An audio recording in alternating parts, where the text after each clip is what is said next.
Good evening class 11। हम आगे बढ़ाते हैं टॉपिक आज और न्यूमेरिकल से स्टार्ट करेंगे। न्यूमेरिकल भी शानदार वाला लेते हैं। देखिए, ये एक केमिकल रिएक्शन है जो आपके हार्पिक के बॉटल में होती है। हार्पिक जानते हो, टॉयलेट क्लीनर। ये न्यूमेरिकल आने के चांस नेग्लिजिबल है। क्यों नहीं है? क्यों नहीं आएगा न्यूमेरिकल? क्योंकि आपको केमिकल रिएक्शन की रेक्टालॉजी करनी पड़ेगी, तो वो रिएक्शंस वो देगा नहीं वो आपको एग्जामिनर, तो इसलिए वो ये न्यूमेरिकल जनरली नहीं देते हैं। क्यों करा रहा हूँ? अच्छा है, मज़ेदार न्यूमेरिकल है। तो ये बोलता है कि ये केमिकल रिएक्शन है जो आपकी हार्पिक की बॉटल में होती है। हार्पिक में क्या रिएक्शन होती है? ये वाली रिएक्शन होती है।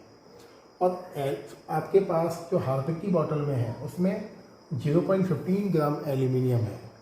And 0.15 gram aluminium react with caustic soda, इसको बोलते हैं caustic soda, and form hydrogen gas. तो एक्चुअल में जो पॉइंट है इन दोनों और इन दोनों के बीच में है। तो मतलब क्या है, आपकी हार्पिक की बोतल आपने यूज़ करी और 0.15 ग्राम एल्यूमिनियम ने रिएक्शन करी NaOH से एंड फॉर्म करा हाइड्रोजन गैस को। सही है। उस हाइड्रोजन गैस के प्रेशर ने आपके टॉयलेट का जो पाइप है उस पाइप को पूरा क्लीन कर दिया, है ना। टेम्परेचर कितना है उस समय टॉयलेट रूम का? 20 डिग्री सी। आपको बताना है इस रिएक्शन से कितना अमाउंट हाइड्रोजन गैस का वॉल्यूम फॉर्म हुआ, मतलब what volume of hydrogen gas will be formed in this reaction of Harpic. Pressure 1 बार है। अब देखिए, कंडीशन वही है, आप लिखोगे PV इक्वल nRT। P क्या है? प्रेशर ऑफ H2, 1 बार है तो आपने लिख दिया 1 बार। वॉल्यूम ऑफ H2 पता नहीं है कितना, वही तो बताना है हमें। मोल्स ऑफ H2 तो आप क्या लिख दोगे? Mass of hydrogen and molar mass of hydrogen. R की वैल्यू 0.082 लिख के देगा, आपको रेक्टालॉजी नहीं करनी है उस वैल्यू की। And temperature 20 + 2 73 293। ये सारी कहानी यहाँ तक सॉल्व है ना। अब देखो बेटा, अब मास तो पता है नहीं हमें, तो आप क्या लिखोगे जो आपके चैप्टर में पढ़ा था? Mass of aluminium according to equation, mass of aluminium according to question. इसके भी जो बात हो रही है, यहाँ क्या लिख दोगे? Mass of H2 according to equation, mass of H2 according to question. सही है। एल्यूमिनियम का मोलर मास कितना होता है? 27, और 27 × 2 क्या हो जाएगा बेटा? 54। लिखने में भी अजीब सा लग रहा है, 54। तो आप क्या लिख दोगे बेटा? 54। कितना मास लिया आपने एल्यूमिनियम का? 0.15 ग्राम। कितना मास है H2 का? मोलर मास कितना हो जाएगा? 3 × 2 = 6। नीचे x। सही बेटा, मैं देख के लिख देता हूँ वैल्यू, टाइम बचेगा अपना बेटा, टाइम भी बचाना है। ये आएगा आपका x = 0.016 ग्राम। सही है। ये पता लग गया आपको मास। ये वैल्यू रखनी है आपको यहाँ 1 × volume of H2, mass of hydrogen 0.016। Molar mass क्या होता है हाइड्रोजन का? पता है मोलर मास आपको 2 होता है। 2 × 1 मतलब इंटू 0.082 × 293। आप सॉल्व करोगे, you will get volume of hydrogen gas जो इस हार्पिक की रिएक्शन से जनरेट हुआ है। ये मैंने आपको इसलिए कराया आपके लेवल को थोड़ा सा अप करने के लिए। इस न्यूमेरिकल के आने के चांस मेरे अकॉर्डिंग नेग्लिजिबल है।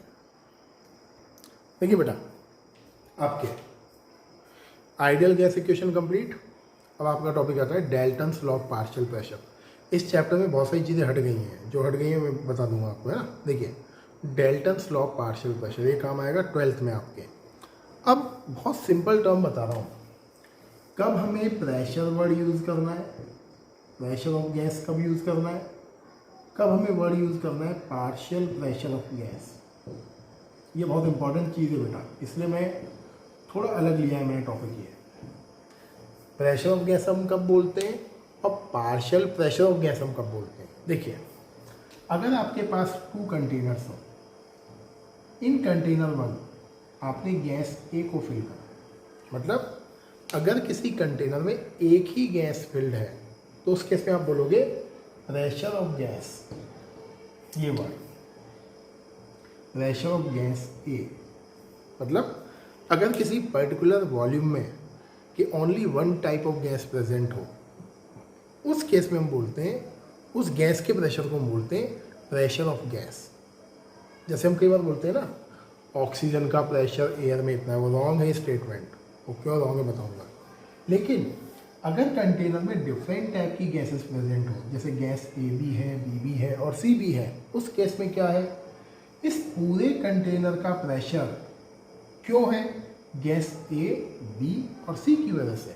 मतलब इस पूरे कंटेनर के प्रेशर में कुछ प्रेशर ए का है, कुछ प्रेशर बी का है, कुछ प्रेशर सी का है। इस केस में अगर आपको ए के लिए वर्ड यूज़ करना है तो आप क्या यूज़ करोगे, partial pressure of a gas. तो सबसे पहली चीज़ तो क्लियर ये होना चाहिए, पार्शियल वर्ड कब लगाना है और प्रेशर वर्ड कब लगाना है। अब इससे बनती है इसकी डेफिनेशन किसकी, पार्शियल प्रेशर की। तो आप क्या बोलोगे, pressure of a gas present in mixture of gas, pressure of a gas which is present in mixture of gases is called partial pressure. अगर कोई गैस गैसियस मिक्सचर में प्रेजेंट हो तो उस कंडीशन में उस गैस के प्रेशर को हम पार्शियल प्रेशर बोलते हैं।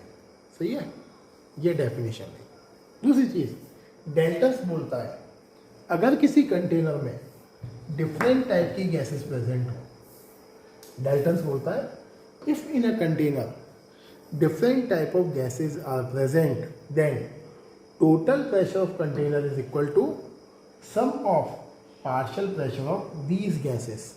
मतलब क्या है, अगर आप उस कंटेनर में प्रेजेंट गैस के पार्शियल प्रेशर को सम कर दोगे, ऐड कर दोगे, तो आपको क्या पता लग जाएगा, आपको पता लगेगा टोटल प्रेशर। तो ये है आपका Dalton's law of partial pressure. इसका छोटा सा डेरिवेशन है, देखते हैं। देखिए बेटा, Dalton's law of partial pressure का डेरिवेशन कैसे है समझो, बहुत सिंपल डेरिवेशन है। देखिए सपोज, अभी ये सब मत देखना आप, यहाँ ध्यान देना था मैं बोल रहा हूँ। सपोज आपके पास एक कंटेनर है और कंटेनर में आपके पास क्या है, 3 टाइप की गैसेज हैं, गैस ए, गैस बी और गैस सी। गैस ए के मोल क्या है, Na, गैस बी के मोल Nb और गैस सी के मोल Nc, और टेम्परेचर आपका कांस्टेंट है। फिर सुन लो एक बार और ध्यान से, क्या है, आपके पास कंटेनर है, कंटेनर में आपके पास गैस ए है जिसका मोल Na है, गैस बी है जिसके मोल्स आपके बी हैं, Nb है, और गैस सी है जिसके मोल्स आपके Nc हैं। सही है।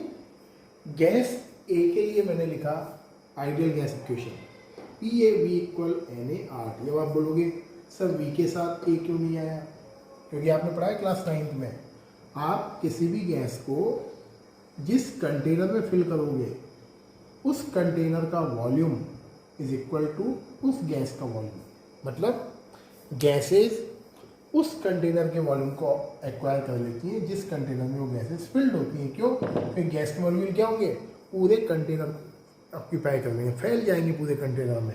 तो जो गैस का वॉल्यूम ए का वॉल्यूम होगा वही बी का होगा, वही सी का होगा। मतलब आपसे पूछे गैस ए का वॉल्यूम क्या है, तो इस पूरे कंटेनर का वॉल्यूम। गैस बी का वॉल्यूम क्या है, पूरे कंटेनर का वॉल्यूम। सी का क्या है, पूरे कंटेनर का वॉल्यूम।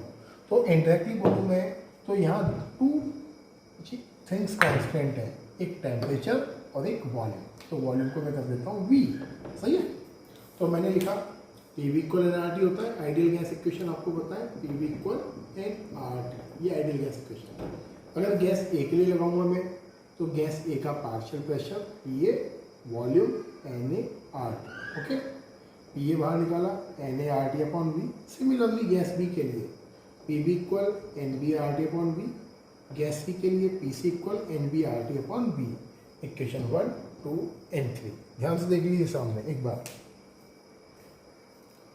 गैस ए के लिए क्या लिखा हमने, PAV equal NaRT। R constant है, गैस कांस्टेंट, टेम्परेचर कांस्टेंट है, वॉल्यूम सेम है सबका। PA क्या है, partial pressure of gas A, Na क्या है, मोल्स ऑफ गैस ए। सही है। सिमिलरली B के लिए लिखा, सिमिलरली C के लिए लिखा। आपने क्या लिखा, Dalton's law of partial pressure PT equal PA plus PV plus PC। अभी पढ़ा था आपने। तो क्या करना है, तीनों को ऐड करना है, इस क्वांटिटी को, इसको और इसको, ये ऐड करा आपने। P T equal n A R T upon V plus n B R T upon V plus n C R T upon V. क्या कॉमन निकाला यहाँ से, आर टी अपॉन वी को कॉमन ले लिया तो क्या बना, P T equal R T upon V n A plus n B plus n C. अब क्या करना है, ये बना आपकी इक्वेशन नंबर ए। अब इस इक्वेशन ए का डिवीज़न लगाना है, या तो आप डिवीज़न लगा दीजिए इक्वेशन 1 में या इक्वेशन 2 में या इक्वेशन 3 में, आपकी जहाँ मर्जी है। आपको डिवीज़न लगाना है इक्वेशन ए का इसमें इसमें इसमें। मैंने ले लिया इक्वेशन 1, तो divide equation 1 by equation A. तो मैंने क्या लिख दिया, P A upon P T, ये फर्स्ट, और ये ऊपर n A R T upon V, ये आर टी अपॉन वी से हो जाएगा ये कैंसिल। सही है, तो यहाँ से हटा दो बेटा मैं, ये टाइम बचेगा बेटा। देखिए ये आर टी अपॉन वी से क्या हो गया कैंसिल, तो आपके पास क्या बचा, P A upon P T equal n A upon n A plus n B plus n C. बचा ये। अब अगर आपको याद आ रहा हो चैप्टर नंबर 1 में, तो हम लिखते थे mole fraction of A equal n A upon n A plus n B plus n C. मतलब किसी भी कंपोनेंट के मोल अपॉन टोटल मोल के रेशियो को हम क्या बोलते हैं, मोल फ्रैक्शन। तो ये गैस ए के मोल और ये टोटल मोल्स, तो आप क्या लिख दोगे, P A upon P T equal क्या कर दोगे, मोल fraction of gas A. Got it. अब आगे क्या होने वाला है, लगाओ दिमाग, क्या करेंगे आगे, कैसे करेंगे, मल्टीप्लाई करो, क्या हो जाएगा, P A equal mole fraction of gas A into P T. ये रिलेशन है, ये डेरिवेशन है उसका, डेल्टन्स का। तो डेल्टन्स लॉ का डेरिवेशन क्या बोलता है, किसी भी गैस का पार्शियल प्रेशर उस गैस की मोल फ्रैक्शन और टोटल प्रेशर के मल्टीप्लिकेशन के इक्वल होता है। सुन लो मेरी बात दोबारा, किसी भी गैस का पार्शियल प्रेशर किसके इक्वल होता है, उस गैस की मोल फ्रैक्शन और टोटल प्रेशर के मल्टीप्लिकेशन के इक्वल होता है। ये डेल्टन्स लॉ का पार्शियल प्रेशर का डेरिवेशन है। आने के चांस स्ट्रॉन्ग आ सकता है, बिल्कुल। ये लास्ट डेरिवेशन है इस चैप्टर का आपका। देखिए बेटा, न्यूमेरिकल्स कैसा आएगा, डेल्टन्स लॉ पार्शियल प्रेशर। सुनो, न्यूमेरिकल है, आपके पास कंटेनर है, and in a container 3 gram oxygen gas present and 5 gram hydrogen gas present. मतलब आपके पास 3 ग्राम ऑक्सीजन गैस है और 5 ग्राम हाइड्रोजन गैस है और आपके कंटेनर में प्रेजेंट है। ओके, और जो प्रेशर इस कंटेनर का टोटल प्रेशर पीटी वो है 20 बार। आपको कैलकुलेट करना है partial pressure of oxygen and partial pressure of hydrogen. बहुत सिंपल है, आप लिखोगे partial pressure of oxygen equal PT into mole fraction of O2। अभी पढ़ा है, क्या हो जाएगा, PO2 इक्वल पीटी कितना है 20 बार, और मोल फ्रैक्शन ऑफ ऑक्सीजन का मतलब moles of oxygen upon moles of H2 and moles of oxygen. Chapter 1 में पूरा डिटेल करके आ रहे हो आराम से। तो PO2 इक्वल 20 इंटू, अब मोल का फॉर्मूला क्या होता है, मास अपॉन मोलर मास। तो O2 का मास क्या है 3, मोलर मास कितना हो जाएगा 32। O2 का मोलर मास 32 होता है, 16 इंटू 2। H2 का molar mass 2 into 1 equal 2 upon moles of H2, mass upon molar mass, mass कितना है 5, मोलर मास 2, अगेन यहाँ 3 अपॉन 32। सही है। तो जब आप सॉल्व करोगे तो आपको पता लगेगा partial pressure of oxygen. You will get easily partial pressure of oxygen. Similarly आपको क्या निकालना है, पार्शियल प्रेशर ऑफ हाइड्रोजन। कैसे निकाल दोगे, वही PT into mole fraction of H2। सही है। तो इस तरह का न्यूमेरिकल आपको इस टॉपिक पर मिलेगा, और बहुत सिंपल सा न्यूमेरिकल है।